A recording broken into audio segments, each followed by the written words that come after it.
बिस्मिल्लाहिर्रहमानिर्रहीम। कुछ दिन पहले हमने एक सिलसिला शुरू किया था कि नहव सर्फ़ की इब्तिदा की थी और उसमें जो ज़रूरी क़वाइद होते हैं उनकी तफसील आपके सामने पेश करनी शुरू की थी और हम सिर्फ़ फ़न सर्फ़ के कुछ असबाब पेश कर सके थे। तकरीबन 20 वीडियो इस ताल्लुक़ से हमारी आ चुकी थी और हम सुलासी मज़ीद फ़ी के अब्वाब तक तफसील के साथ किताबुस सर्फ़ को सामने रखते हुए और उस ताल्लुक़ से जो और किताबें ज़रूरी होती हैं उनसे इस्तिफ़ादा करते हुए हमने कुछ बातें पेश की थी, लेकिन वो सिलसिला दरमियान में किसी वजह से रुक गया था। कुछ वक्फ़ा रमज़ान का आया, फिर मदरसे की मसरूफ़ियत बढ़ जाने की वजह से सिलसिला हम नहीं शुरू कर सके थे और फिर कुछ जो तलबा इस्तिफ़ादे के लिए आते थे उनके पास वक्त नहीं रह सका, इस वजह से हमने सिलसिला बंद कर दिया था। हम फिर दोबारा से इस सिलसिले को शुरू कर रहे हैं और हम फ़न सर्फ़ का सिलसिला ज़रा बाद में शुरू करेंगे ताकि फिर दोनों स्टेप बाय स्टेप चलती रहे। अभी हम फ़न नहव शुरू कर रहे हैं और जब फ़न नहव कुछ आगे बढ़ जाएगी तो हम इंशाअल्लाह फिर फ़न सर्फ़ और फ़न नहव दोनों को एक एक दिन करके साथ लेकर चलेंगे। जो अरबी ज़बान में महारत चाहते हैं और कुरान और हदीस का मुताला करना चाहते हैं या कुरान और हदीस से इस्तिफ़ादा करते हैं या वो चाहते हैं कि उन्हें अरबी ज़बान अच्छी आ जाए, वो अरबी ज़बान को समझ भी सके, लिख भी सकें, बोल भी सके और उनमें किसी तरह की गलती ना हो पाए, हर तरह की गलती से महफूज रहे, तो उनके लिए फ़न नहव का सीखना इंतहाई ज़रूरी होता है। अगर वो फ़न नहव के बग़ैर या फ़न सर्फ़ के बग़ैर ये चाहते हैं कि हम अरबी ज़बान में महारत पैदा कर लें और उसके जो एराब हैं उसके मसले को हल कर लें, फ़न नहव और फ़न सर्फ़ को सीखे बग़ैर तो मैं समझता हूँ कि ये चीज़ नामुमकिन तो नहीं है लेकिन मुश्किल ज़रूर है। अल्लाह ही किसी को अगर अता कर दे तो एक अलग मसला है, वरना हम जैसे मुब्तदी के लिए और अजमियों के लिए, गूंगों के लिए फ़न नहव और सर्फ़ को सीखे बग़ैर अरबी ज़बान की महारत और अरबी ज़बान को सीखना और उसमें हर तरह की ख़ताए तरकीबी से और एराब की गलतियों से ख़ुद को महफूज करना मुमकिन नहीं है, बल्कि नामुमकिन सा नज़र आता है। और अगर नामुमकिन नहीं है तो मुश्किल ज़रूर है। इसीलिए हमने ये सिलसिला शुरू किया था कि जो हमारे तलबा फ़न नहव और सर्फ़ में कुछ कमज़ोर रह जाते हैं और उनके क़वाइद की कमज़ोरी की वजह से वो अपने अरबी ज़बान के महारत के ख़्वाब को शर्मिंदा ताबीर नहीं कर सकते, हमने उन्हीं के लिए सिलसिला शुरू किया था। दरमियान में वक्फ़ा हो गया, उसके लिए हम माज़रत चाहते हैं और अल्लाह ताला से दुआ करते हैं और कभी उम्मीद रखते हैं कि अल्लाह इस सिलसिले को जो उसने दोबारा से शुरू किया है इसको आगे बाकी रखेगा और हम किताबुस सर्फ़ और किताबुन नहव को सामने रखते हुए फ़न नहव और फ़न सर्फ़ के सिलसिले में जो कुछ ज़रूरी बातें और ज़रूरी क़वाइद होते हैं इंशाअल्लाह हम उसको आपके सामने पेश करेंगे। आपको मालूम होना चाहिए कि फ़न नहव और फ़न सर्फ़ तकरीबन दोनों ही ज़रूरी होते हैं, लेकिन दोनों में ज़रा फ़र्क होता है। फ़न नहव भी क़वाइद से मुताल्लिक़ है और फ़न सर्फ़ भी क़वाइद से मुताल्लिक़ है, लेकिन दोनों में फ़र्क है। फ़न सर्फ़ के अंदर दो बातें बयान की जाती है। फ़न सर्फ़ में ये बयान किया जाता है कि लफ्ज़ के आखिर पर एराब क्या आएगा, और दूसरा फ़न सर्फ़ का अहम काम ये होता है कि वो ये बताता है कि दो अलग अलग या दो चार अलग अलग कलिमों को, अलग अलग लफ्ज़ों को जोड़कर जुमला कैसे बनाया जाता है। मिसाल के तौर पे एराब की बात आप देखें, हमारे सामने फ़ेल मुज़ारे है, वाहिद मुज़क्कर गायब का सीगा, फ़ेल मुज़ारे जा मुज़क्कर गायब का सीगा और फ़ेल नहीं है।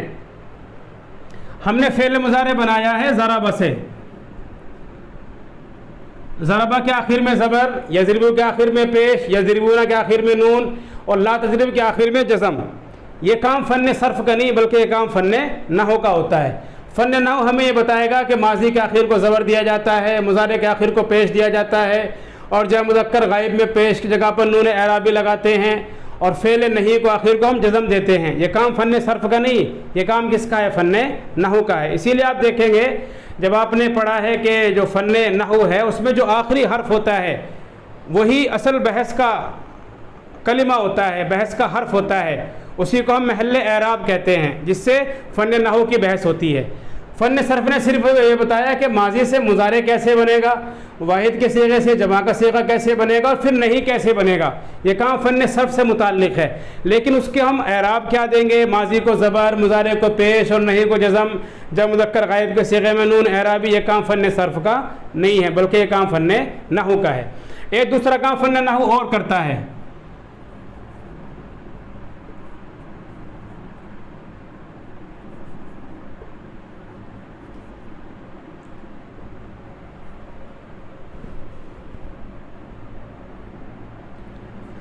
मसलन कुछ अल्फाज मैंने आप देखे बोर्ड पर लिखे हैं, ये अलग अलग कलिमे हैं, 1 2 3 4 5 6, बोर्ड पर मैंने 6 लफ्ज़ लिखे हैं, 6 कलिमे लिखे हैं। नंबर 1 ज़हाबा, नंबर 2 ज़ैद, अल मस्जिद, इला, अस्सला, लाम। ये अलग अलग कलिमे हैं, अलग अलग कलिमे जिनको आप मौजू भी कह देते हैं और आप उन्हें मुफरद भी कह देते हैं। हम इन अलग अलग कलिमों को जोड़कर एक जुमला बनाना चाहते हैं। तरतीब मैंने ज़रा सी अलग कर दी है।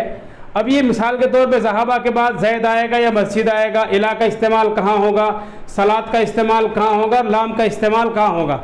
मैं ये कहना चाहता हूँ कि ज़ैद गया मस्जिद की तरफ नमाज के लिए, ज़ैद मस्जिद की तरफ नमाज के लिए गया। अब इन अलग अलग कलिमों को जोड़कर हमें एक जुमला बनाना है, कलिमों को जोड़कर हमें एक कलाम बनाना है।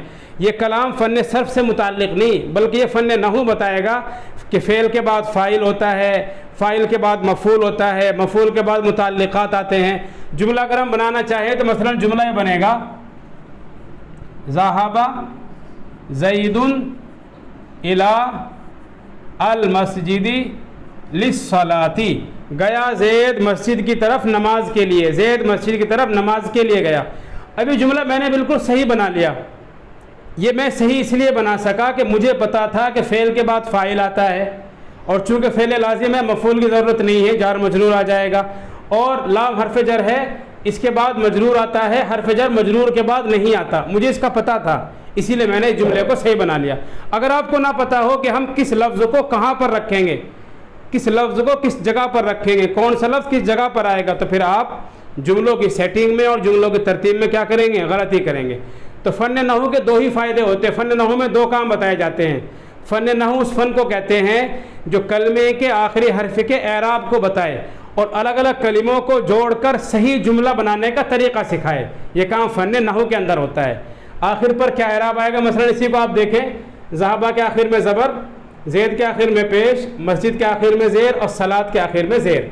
ज़ाहिर बात है फ़न नहू कहता है कि माजी फ़तह पर मबनी होता है। फ़न नहू कहता है कि फ़ाइल को पेश दिया जाता है, और ये भी कहता है फ़न नहू कि अगर फ़ाइल मबनी हो तो फिर तनवीन नहीं आएगी, लेकिन अगर मोरब हो तनवीन आएगी। फ़न नहू बताता है कि इला हर्फ जर है, उसके बाद आने वाला इस्म मजरूर होता है, उसको हम ज़ेर देते हैं। अस्सलात से पहले लाम हर्फ जर, लिहाजा उसको भी क्या आएगा, ज़ेर। ये काम फ़न सर्फ से नहीं बल्कि फ़न नहू से हमें पता चला। अगर हमारे पास फ़न नहू ना हो तो हम एराबी गलती करेंगे, हम फ़ाइल को ज़बर देंगे, मजरूर को पेश देंगे। बस औक़ात आपने देखा होगा, आप भी जब कोई चीज़ पढ़ते हैं तो आप फ़ाइल को पेश के बजाय ज़बर दे देते हैं, और कभी कभी आप मुज़ाफ़िले को ज़बर दे देते हैं, कभी मजरूर को पेश दे देते हैं, मफ़ूल को आप पेश दे देते हैं, कभी माजी को आप पेश दे देते हैं, मुज़ारे पर पेश नहीं लगाते। वजह क्या होती है कि आपको क़वाइद का इल्म नहीं होता, और अगर होता है तो आपको मुस्ताज़र नहीं रहते, आपके जहन में नहीं रहता कि इसको हम क्या एराब देंगे और क्यों देंगे। और जब तक फ़न नहू के अंदर महारत नहीं होगी तो आप एराब के मसले को हल नहीं कर पाएंगे। इसी तरह दूसरा काम जो फ़न नहू में होता है वो ये होता है कि अलग अलग कलमे, मेरे पास 6 लफ्ज़ थे, मैंने उनको जोड़कर एक जुमला बनाया, एक कलाम बनाया। अलग अलग कलिमों को जोड़कर एक कलाम बनाया, एक मुरक्कब बनाया। ज़ाहिर बात ये मुरक्कब और कलाम जुमला कैसे बन सका, इसलिए कि फ़न नहू ने बताया कि किस जगह पर कौन से हर्फ को फिट किया जाएगा, कौन से हर्फ को रखा जाएगा। अगर फ़न नहू ना हो तो ना तो आप जुमला बना सकेंगे और ना ही आप जुमलों की तरतीब सेट कर सकेंगे, और ना आप कलमे के आखिरी हर्फ के एराब को सही कर सकेंगे। इसलिए अगर आप अरबी ज़बान में महारत चाहते हैं, कुरान करीम को सही मायने में समझना चाहते हैं, कुरान और हदीस को समझना चाहते हैं, उनके पैगाम को समझना चाहते हैं, और आप ये चाहते हैं कि जो अरबी ज़बान नबी अलैहिस्सलातु वस्सलाम की हमेशा की सुन्नत रही है, जन्नत की ज़बान, कुरान की ज़बान और एक इस्लामी ज़बान है, और जिसका सीखना फ़र्ज़ किफ़ाया के दर्जे में है, अगर आप उसको सीखना चाहते हैं और महारत पैदा करना चाहते हैं तो आपके लिए इंतहाई ज़रूरी है कि आप फ़न नहू के अंदर महारत पैदा करें और साथ साथ फ़न सर्फ़ के अंदर महारत पैदा करें। इन दो चीज़ों के बगैर आपके अरबी ज़बान के सीखने का ख्वाब मुकम्मल नहीं हो सकता, वो ख्वाब ही रहेगा, वो कभी शर्मिंदा ताबीर नहीं हो पाएगा। इसलिए मैं जो यूट्यूब चैनल मेरा देख रहे हैं उनसे भी और आपसे भी गुजारिश करूँगा कि अगर आप वाकई अरबी ज़बान को सीखने के मुश्ताक़ होना चाहिए, अगर वाकई हमें अल्लाह के नबी से मोहब्बत है, तो अल्लाह के नबी की ज़बान तो अरबी ज़बान थी और ये एक ऐसी सुन्नत है जो अल्लाह के नबी अलैहिस्सलातु वस्सलाम ने हमेशा इसको जारी रखा, पैदाइश से वफ़ात तक आप इसी ज़बान में गुफ्तगू करते रहे और हम भी मरने के बाद इसी ज़बान को इख्तियार करेंगे। ये शरीयत की ज़बान है और सिर्फ़ ऐसा नहीं कि शरीयत की ज़बान है बल्कि माशी तरक्की की ज़बान भी है। अगर आप इस ज़बान में महारत पैदा कर लें तो आप इकनॉमी एतबार से, माशी एतबार से और पैसे के एतबार से अच्छे मजबूत हो सकते हैं और आपके पास पैसे की फरावानी हो सकती है और आप अच्छे पैसे कमा सकते हैं।